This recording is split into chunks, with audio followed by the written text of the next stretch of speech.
Greetings. Welcome to the second part of our St. Patrick's Day celebration. Welcome to the Road Cook. In the first part, we learned how to cure or begin the curing process for corned beef. In this episode, what we'll do is we'll go ahead and cook it and come up with corned beef and cabbage. So I have the corned beef that I started. I was going to marinate it or cure it for a week. Actually, it turned out to be about 12 days. I also ran short of room in my reefer, so I switched it to a bag, which is fine. So all we're going to do right now is we're going to put it into our crock pot, and we're going to slow cook it for probably anywhere from 4 to 6 hours before we add the vegetables. If you were to add the vegetables now, by the time the brisket was thoroughly cooked, all your vegetables would be mush. But you still want to add them early enough to give it some flavor. You can also do it on a stovetop in a pot. You can do it in a pot in the oven. The whole point is to get it to about a boil and then let it simmer for several hours. The more you let it simmer, the better, because brisket's a fairly tough cut of meat, and this will help to, the curing tenderized it and flavored it. And now the slow cooking and simmering will allow it to soften. We'll let the tissues separate and make it soften. But still, when you cut it, always cut your meats against the grain. By cutting them against the grain and shortening the elongated fiber and tissue of the meat, you actually make it more tender. Alright, so for now, all I'm going to do is put it into the crock pot, liquid and all. All that brine that it was floating around in for that whole time, that's got a lot of flavor in it. Try not to make a mess. I am the king of making a mess. Get all those bay leaves and all that stuff in there.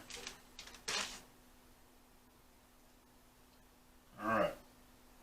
Now, you recall, when we started this process, there was only 6 cups of water in it.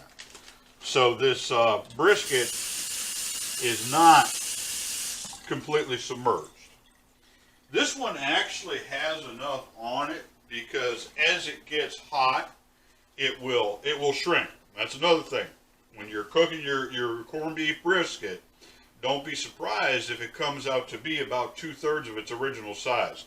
It will shrink quite a bit, but that's all right. Now, I said in this case, you can see there's enough coverage in there that would work. But I'm going to put more water in it anyway, just to make sure it has good coverage. I'm going to start it on high, and as it comes up to temperature and begins its boil, I will then turn it down to low, at which point I'll add the vegetables and just let it simmer. That's good. Doesn't have to be perfect. It's just food. Alright. So that's all we have for now. It's covered. It's on. It's working.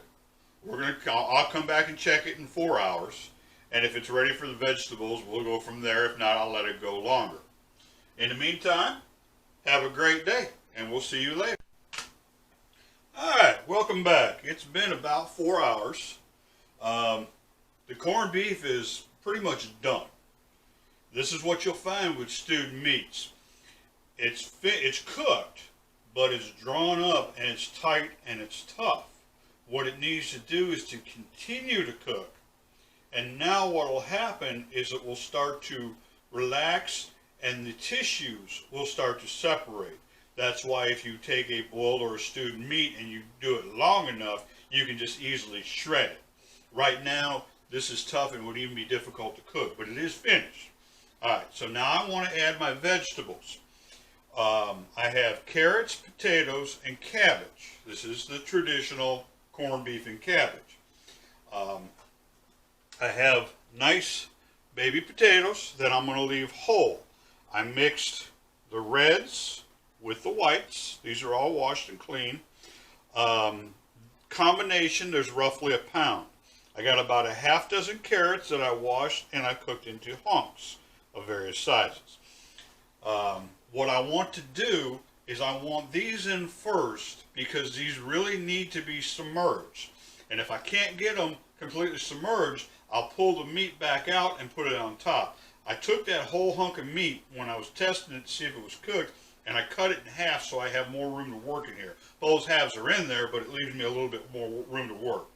So first of all, we'll see if we can get these all in here and get them submerged without making too much of a mess. I am the king of the splash. I will get this stuff everywhere. So in here you have about a 4-pound hunk of corned beef, as I recall. I'd have to look at the first video to be exact.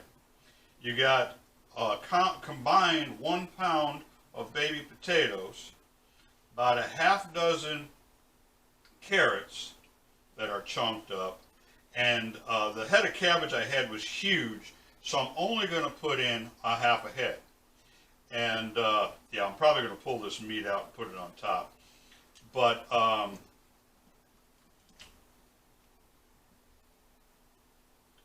it's important for the root vegetables to be underneath, but the cabbage can actually be more or less on top because it's going to steam anyway. Let me go ahead and pull this meat out of here.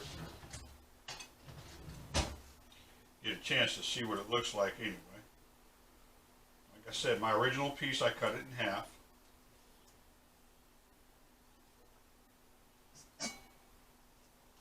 Now, this is where I cut it. Let me see. I cut it like this. This was the long way. All right, this was the flat of it. So the tissues run this way. So when you slice it, you'll slice it this way across the grain. You can see how that grain runs up in there. All right. And that is the secret to dealing with any kind of meat, actually, is if you can cut it against the grain. And here's a smaller piece. It's even easier to see. This grain is running like that, so you'll cut it like this. All right. So, it wasn't actually such a bad mess. All right. So now we're going to go in with the cabbage. It's a total of a half a head of cabbage. If it's a small head, use a whole one. This was a huge head, so I used a half. Does not matter if it's going to be up like this. The meat's going to set on it. It does not matter if this thing's full, because as it cooks, that cabbage will shrink. All right. Now, I didn't cut this one because I wanted to show you. This is a quartered head of cabbage. This is the outer part here. You take off all the bad leaves and you quarter it, and you see the core is right here. So then what you do is you just lay it so you can take and cut the core at an angle, and there's your core right there, out of the way. Then all you got to do is you're just making like strips out of this thing.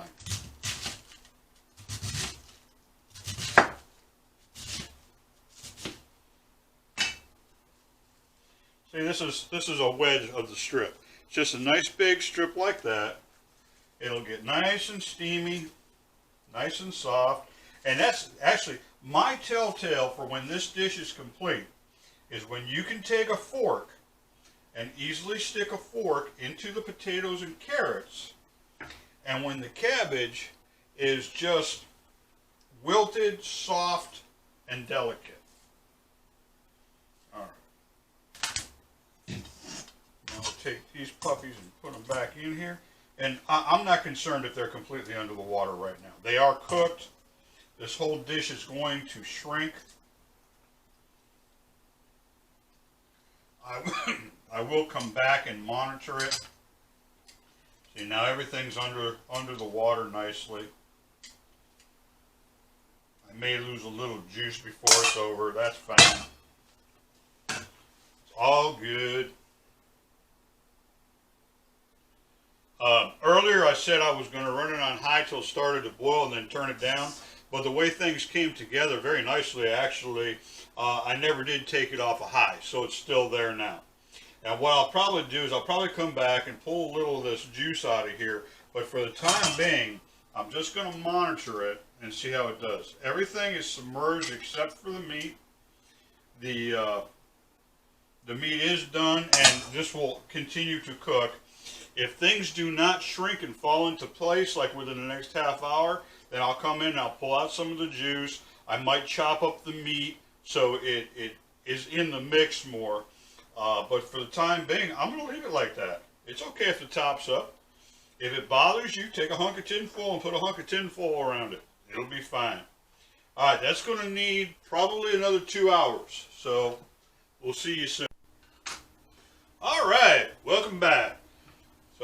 Our 6 hours turned into 8 hours, but sometimes that's how things work. Our morning coffee turned into beer, but that's even better. But here we are. This is our final product. Oh, let me grab a fork quick. As I was saying, what you want is your potatoes. Have that fork stick in there. Nice and easy. Slide right out. Same with the carrots. These are a tad al dente, but that's okay. It's better than being mushy. And you can see the meat where I was talking about it being tough when it finished, but that after a little bit more, it falls right apart. It's beautiful. And that's all there is to it. Now you have a beautiful traditional corned beef and cabbage meal. Good enough to appease every leprechaun belly in the house.